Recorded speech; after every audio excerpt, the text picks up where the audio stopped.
Abrimos tiempo de tertulia. Juan Iranzo, catedrático de Economía Aplicada de la UNED. Muy buenos días, Juan. Hola, buenos días, encantado. El Banco Central Europeo hoy, cita marcada en el calendario en rojo para ver si hay más estímulos, cómo puede afectar a la economía y sobre todo qué se prevé, Juan, de lo que pueda decir Christine Lagarde. Bueno, yo sí que creo que puede incluso apostar por una mayor compra de activos, de deuda, y en este sentido seguiría con una política monetaria todavía más ultraexpansiva. Que es verdad que puede apoyar la recuperación, aunque yo tengo grandes dudas. Yo creo que la política monetaria juega su papel hasta cierto límite. El propio Keynes lo decía.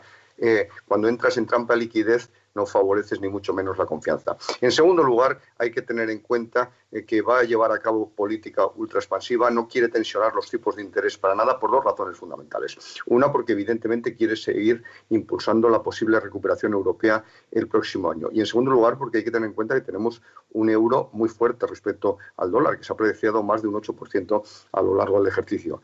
Pero también tenemos que tener en cuenta que esta política monetaria genera importantes problemas. En primer lugar, sobre los bancos. Estamos hablando de fusiones bancarias, etcétera, como mecanismos para ahorrar costes ante la imposibilidad de operar normalmente con tipos de interés reales negativos. Y luego, por otro lado, hay que tener en cuenta que se está penalizando enormemente el ahorro. Si bien es verdad que no solo el Banco Central Europeo penaliza el ahorro, sino las medidas fiscales del gobierno español, por ejemplo.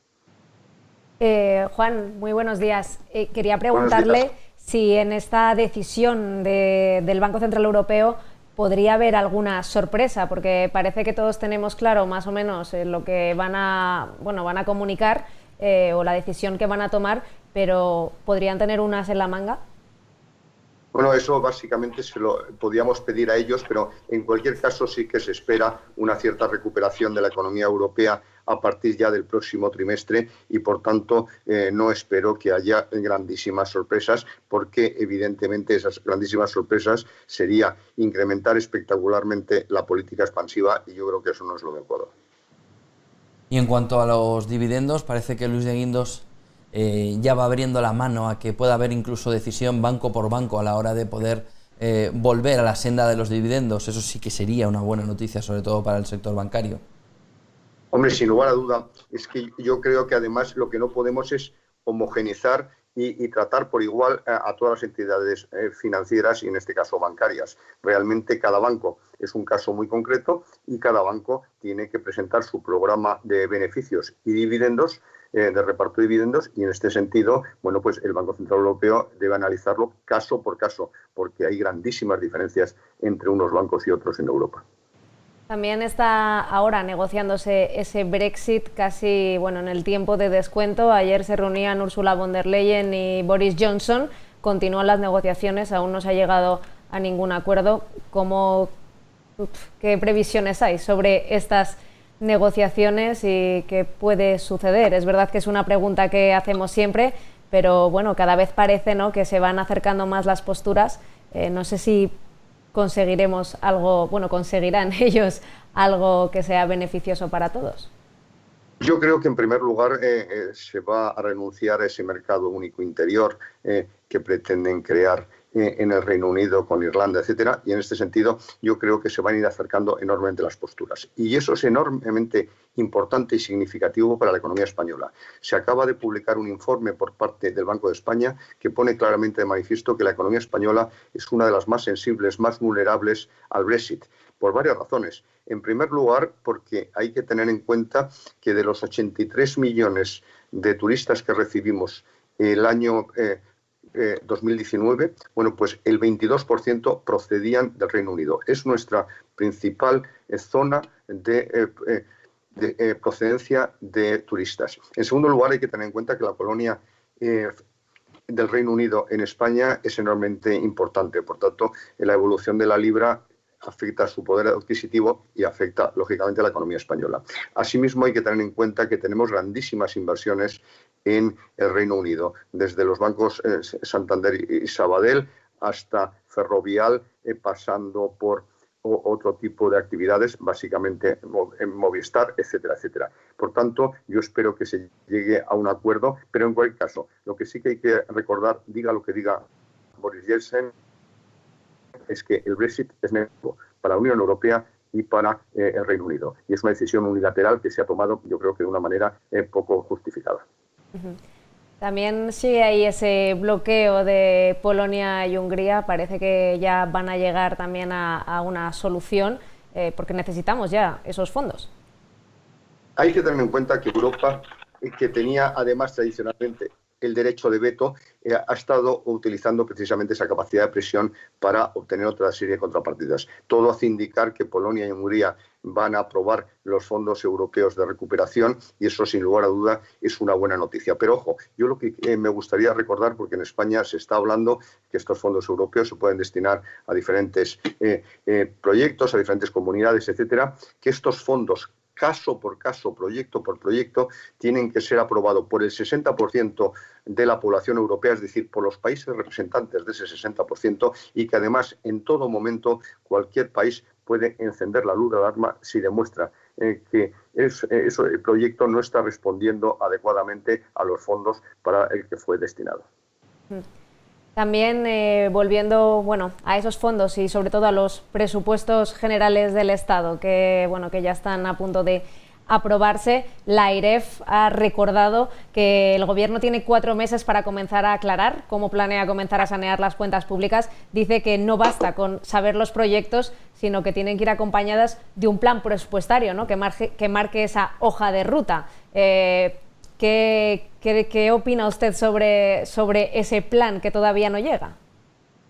Pues efectivamente que es muy difícil de aplicar, porque el presupuesto del año 2021, yo creo que desde el punto de vista económico es de una irresponsabilidad importante, tanto desde el incremento tan espectacular del gasto que se produce prácticamente en todas las partidas, como desde el punto de vista de la estimación de ingresos, porque la economía española es imposible que crezca un 9,8% si introducimos 27.000 millones de euros procedentes de los fondos europeos de recuperación, y en este sentido el déficit público va a ser muy, muy, muy superior al que se establece previamente, porque la recaudación va a ser inferior. De tal manera que yo estoy de acuerdo con la AIREF que habría que establecer un programa ya de consolidación, pero partiendo de una situación realista, que es la que en este momento no se produce. Y luego, por otro lado, hay que tener presente que esos fondos europeos van a proyectos concretos, por tanto, cada proyecto tiene que tener su memoria económica, evidentemente. No van a financiar déficit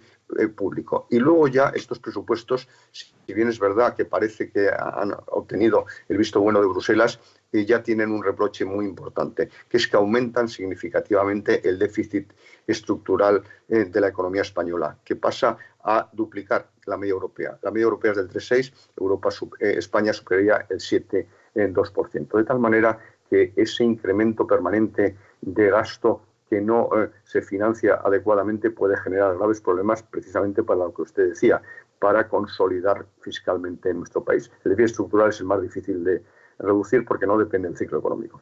Tenemos última hora, enseguida volvemos, pero primero vamos a la última hora.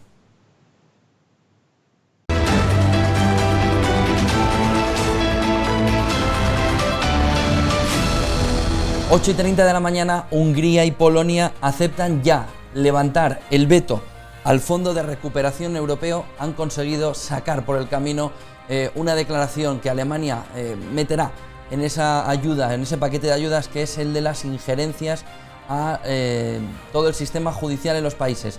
Por lo tanto, se levanta el veto a la recuperación europea por parte de Hungría y de Polonia. Eso sí, lo que ha negociado Hungría y Polonia es tener una declaración interpretativa para añadir un mecanismo en el que la infracción para evitar la violación de la independencia de la justicia, y con eso, si hay una infracción de los procedimientos intracomunitarios, poder suspender las ayudas. Pero a estas horas ya sí, Hungría y Polonia aceptan levantar el veto al Fondo de Recuperación Europeo. Tenemos con nosotros también a Francisco Javier Braña, investigador asociado de la Cátedra de Estudios de la Innovación de ICEI. Francisco Javier, buenos días. Hola, muy buenos días. Es una noticia importante también conocer cómo esos presupuestos, esas ayudas europeas terminan por levantar los vetos de todos los países. ¿Cómo puede afectar ya tener esas ayudas a nivel europeo sin ningún nubarrón encima? Bueno, la cuantía, la magnitud de la ayuda es tan importante que va a ayudar muchísimo a la recuperación. Sin esas ayudas, España lo tendría bastante difícil salir del pozo en el que estamos en este momento. Comentábamos con Juan Iranzo la importancia de la reunión hoy del Banco Central Europeo, también ese paquete de ayudas que parece que puede poner Christine Lagarde, 500.000 millones más de los 600.000 que quedan por consumir para 2021. Reunión clave en el calendario. ¿Qué se espera, Francisco Javier, también que pueda aportar el Banco Central Europeo? Bueno, yo no estoy del todo seguro, teniendo en cuenta cómo funciona la política monetaria, que las ayudas, que la política del Banco Central Europeo tenga un impacto inmediato y en general sobre la economía. Y esto es porque cómo funciona el mecanismo de crédito. Es decir, esas ayudas van a los bancos y van en compra de acciones de empresas, y su llegada a los consumidores y a los pequeños y medianos empresarios, si llega, tarda mucho en llegar. Quizá los bancos centrales en estos momentos no tienen otras herramientas para combatir que no fuera el famoso helicóptero de Friedman, es decir, darle dinero directamente a los consumidores. Como eso está descartado en la actual configuración de las políticas monetarias de los bancos centrales, pues yo soy moderadamente escéptico. Es decir, prefiero con mucho el tipo de ayudas que está en estos momentos diseñando y parece que ya se va a poner en práctica en pocos meses, las de la Unión Europea. Profesor Iranzo, ya sé que hemos tratado este tema con usted, pero siempre es interesante, ¿no?, que se genere una conversación entre ambos. Entonces, no sé si tiene algo que añadir al respecto. No, que la política monetaria yo creo que tiene enormes limitaciones, pero tiene un problema muy serio, que desde hace tiempo está garantizando la financiación de los déficits públicos. Eso es una ventaja a corto plazo, pero también está limitando la capacidad o la necesidad de los gobiernos de aplicar las políticas económicas adecuadas, sobre todo la fiscal. Y eso va en línea de lo que hablábamos anteriormente. Precisamente no hay un programa de consolidación fiscal ante el fuerte incremento del gasto y el déficit que se ha producido este año y que se va a producir el próximo año. De tal manera que lo que permite en gran medida es mantener a los políticos con cierta irresponsabilidad en la política fiscal. Bueno, si me permiten, ya sería el colmo que tuviéramos que aplicar consolidaciones fiscales, es decir, el eufemismo para los recortes de gastos y las políticas de austeridad que se inventó en la crisis del 2008. Sería el colmo que tuviéramos que ahora mismo seguir medidas, discrepo totalmente, medidas de consolidación fiscal, es decir, de reducción del déficit y de reducción del gasto público, es decir, políticas de austeridad. Sería el suicidio absoluto en estos momentos. Ya lo ha sido. Ya hemos visto las consecuencias terribles que ha tenido en los años pasados las políticas de austeridad, repito, del eufemismo de la consolidación fiscal. Si ahora se aplicaran, bueno, en fin, un suicidio. Discrepo totalmente del profesor Iranzo. Pues yo discrepo absolutamente de esa tendencia, porque estábamos hablando de la propia recomendación de la AIREF, que tiene que establecer un mecanismo, y yo así lo considero, a medio y largo plazo, para establecer una consolidación fiscal. Y luego, en segundo lugar, ya que ha sacado usted el asunto, si hablamos de política monetaria expansiva, y hemos hablado del Banco Central Europeo, y ahora de política fiscal expansiva, el mecanismo multiplicador que genera más actividad es la bajada de impuestos. Es un multiplicador superior que el incremento del gasto. Por tanto, podríamos estar tiempo hablando de este asunto, pero yo no he estado hablando de consolidación fiscal a corto plazo, sino siguiendo la recomendación de la AIREF, que sería muy recomendable, por no decir imprescindible, que el Gobierno presentase un programa de ajuste y consolidación a medio y largo plazo. Bien, vamos a... Sí, adelante, por favor. No, vamos, respecto a los multiplicadores de los ingresos y de los gastos, discrepo también. La evidencia empírica es contraria a lo que dice el profesor Iranzo, hasta donde llega mi conocimiento. Pero, en fin, es un tema muy académico que quizá nuestros oyentes no quieran que profundicemos en él. Bien, pues cambiamos de tercio, cambiamos de tema. Quería hablarle de la vacuna, porque ya ha comenzado esa vacunación en Reino Unido. Hay una subida de las farmacéuticas y también parece que la reconstrucción del IBEX tras llegar la vacuna ha dejado su potencial en el 3,3%. ¿Cómo nos va a afectar ese comienzo, ¿no?, de la campaña de vacunación? Pues yo creo que estamos ante un momento histórico, porque siempre que el hombre ha apelado a la ciencia está respondido. Y en este caso estamos hablando de una respuesta que se ha producido en mucho menos de un año y que afortunadamente parece que es eficaz, puesto que las consecuencias o los efectos secundarios, como ayer se manifestaban en el Reino Unido, son muy limitados, escasos y ante personas que tradicionalmente tienen problemas con cualquier tipo de fármaco. De tal manera que, ¿qué es lo que permiten estas vacunas? Pues volver a una auténtica normalidad, y yo espero que muy pronto. Es decir, en el caso de la economía española, espero y deseo que en gran medida se recupere la campaña de Semana Santa. Y de hecho, desde que se han anunciado estas vacunas, se han producido varios hechos muy favorables para la economía española. En primer lugar, el IBEX ha recuperado un 20% de lo que había perdido desde el mes de marzo. Es verdad que todavía tiene unas pérdidas del 13%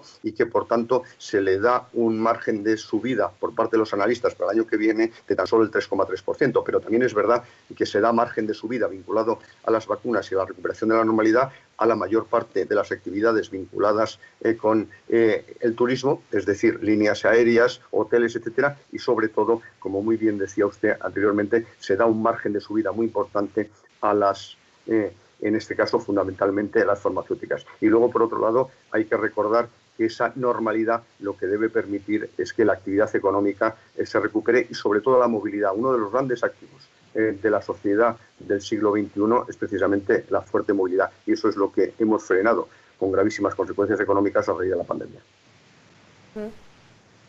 Sí, Francisco Javier Braña. Sí, bueno, yo creo que las cosas van a ir despacio, porque hasta que lleguemos a ese 70%, si no recuerdo mal, es el porcentaje mínimo de población vacunada, van a pasar meses. Yo, que ya soy mayor de 65 años, tengo entendido que los planes de vacunación no van a estar antes de mayo. Es decir, antes de mayo no nos tocará.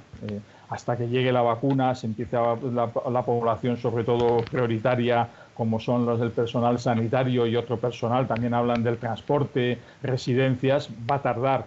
Yo no sé si para Semana Santa sería demasiado ir con demasiadas prisas. Y además a mí lo que me gustaría es que pensáramos los ciudadanos que tenemos que cambiar de modelo de vivir. O sea, lo que nos está trayendo esta enfermedad, la COVID, es que tenemos que cambiar de modo de vida. Y probablemente una de las cosas que tenemos que cambiar también es nuestra extrema movilidad. Pero bueno, eso es una reflexión que tenemos que hacer y que tenemos estos meses precisamente para empezar a planteárnoslo. Yo creo que hasta mayo, junio, según dicen los epidemiólogos, ayer oía en la televisión a los expertos epidemiólogos que entrevistan tanto en la Sexta como en la 1, y las cosas van a ir despacio, que probablemente no creo que hasta después del verano se haya alcanzado, según dicen, ese 70% de personas vacunadas. Además, ahora tomémoslo con tranquilidad. Pues yo espero que no, que sea mucho antes, y de hecho en el Reino Unido ya se han iniciado esas vacunaciones, en Estados Unidos se van a iniciar la semana que viene, y yo espero que en España se inicien a partir del mes de febrero. Hay que tener en cuenta que cada vacuna requiere de 2 dosis, con una diferencia de 30 días, y que para crear precisamente una protección de rebaño es necesario vacunar a una parte fundamental de la sociedad. Pero en este sentido, el programa inicial de vacunación establece que este se va a realizar a través de los 13.000 centros de salud primarias que en este momento están operativos en España, si bien es verdad que algunos de ellos están cerrados y muchísimos colapsados. Por tanto, un plan que también hemos propuesto algunos es que se incluya a las farmacias, como se ha hecho en otros muchos países, en ese proceso de vacunación, y por tanto incorporaríamos 22.000 centros más de salud a esa campaña. Incluso en Francia, en las pequeñas farmacias, se ha establecido en la puerta, se ha puesto una carpa, etcétera. Es posible y es viable vacunar en 2 meses, entre el mes de febrero y el mes de abril. Y eso es lo que sería deseable, insisto, para recuperar al máximo en nuestro sector turístico y sobre todo nuestra confianza. También en este nuevo orden mundial o esta nueva forma de funcionar que tenemos, se está enfrentando la vacuna a diferentes hackeos. Primero fue el hackeo de la cadena de frío y ahora ha sido la Agencia Europea del Medicamento. No sé si esto podría retrasar los planes o, bueno, desde luego que es un riesgo, ¿no? Esos hackers que están ahí, pues no sé muy bien por qué, pero queriendo pues boicotear, ¿no?, esa vacuna o esa campaña de vacunación mundial. Pues efectivamente. Efectivamente, sí. Sí. Y a mí me parece una auténtica barbaridad y desde luego, ¿quién puede hackear y tratar de boicotear este asunto? Pues aquellos que van en contra del sistema y que lo que quieren es la destrucción del sistema.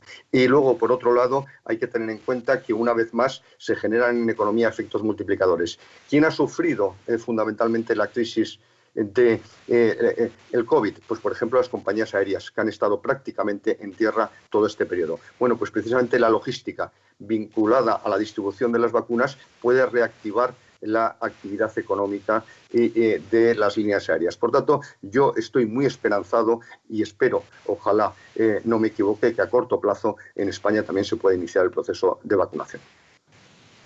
Conocíamos ayer el dato de cómo se habían comportado las ventas, nos lo dio Acotex, del Black Friday, caída del 37,1% en noviembre. Parecía que podían repuntar ahí las ventas y el consumo, pero la realidad es bien distinta. La caída acumulada, según Acotex, es del 40,5%. ¿Creéis que hay posibilidad de salvar parte del año ahora en la campaña de Navidad? ¿O, visto los datos del Black Friday, el consumo interno está muy, muy dañado? Bueno, por lo que si los epidemiólogos y los expertos reaccionan cuando se han visto esas imágenes de las calles medio llenas, en fin, ellos ya hablan de aglomeraciones y entonces sigue la gente está asustada, o sea, estamos asustados, y entonces hay muchos que no queremos salir a la calle, no queremos ir de compras.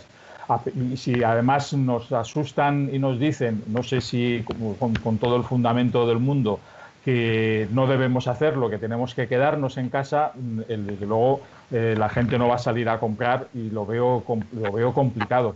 Lo veo complicado. Antes Ojalá me equivoque, pero lo veo complicado.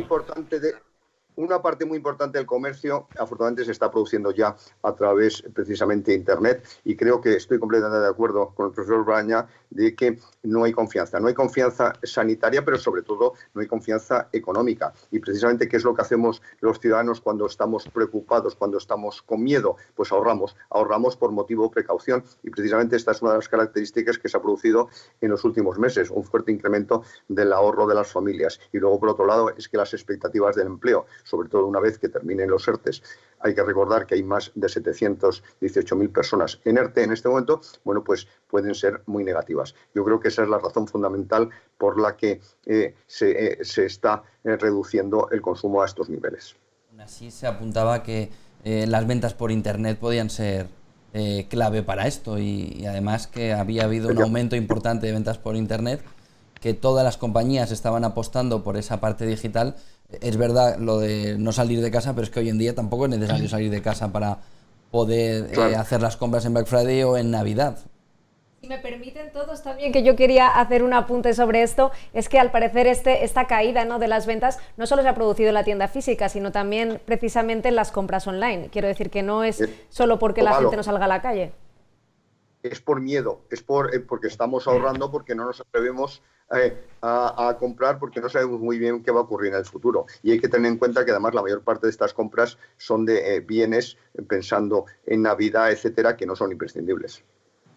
Es que es verdad, no solo es el miedo a salir, sino es el miedo a lo que puede ocurrir en el futuro, y como dice el profesor Iranzo, la gente está gastando menos. Y luego además es que el comercio por Internet no consigue arrastrar lo suficiente, no ha conseguido compensar, pero no solo en España. Por lo que he leído, en ningún país consigue compensar la caída del consumo directo. Son por costumbre, por diversos criterios, diversos motivos que hacen que no consiga compensar la magnitud que tiene el consumo normal que hacemos cuando salimos a la calle. Bueno, no hay más que ver, es decir, y luego en supermercados, en tiendas de proximidad, pues ahí el comercio de Internet ayuda muy poquito. Por último, también, por último, no sé si podemos continuar con la tertulia, pero no solo ha caído las ventas en el comercio, sino que la producción industrial se ha hundido un 6,1% en octubre y ya encadena 10 meses seguidos en negativo. O sea que este es otro sector que se está viendo muy afectado.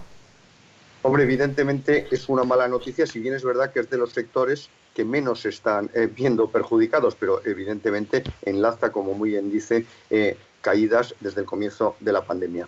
Y eso es muy preocupante porque representa, en gran medida, significa que la economía española está perdiendo una cierta competitividad, porque sí que modestamente, pero se está recuperando a nivel internacional el comercio de bienes industriales, aunque modestamente. De tal manera que yo espero que la situación cambie a partir del año que viene, porque todos los análisis prevén una recuperación de la actividad económica en la mayoría de los países. Y bien es verdad que, como se decía antes de esta tertulia, hay países como España que no veremos recuperado el Producto Interior Bruto del año 2019 hasta principios de 2023, en el mejor de los casos. Sí, la industria, el efecto es retardado y entonces va a tardar en recuperarse. Aunque la industria en España no tiene una importancia grande en el Producto Interior Bruto, sin embargo, es significativo cualitativamente, ¿no? La importancia que tiene la industria es más bien cualitativamente y puede tardar en recuperarse.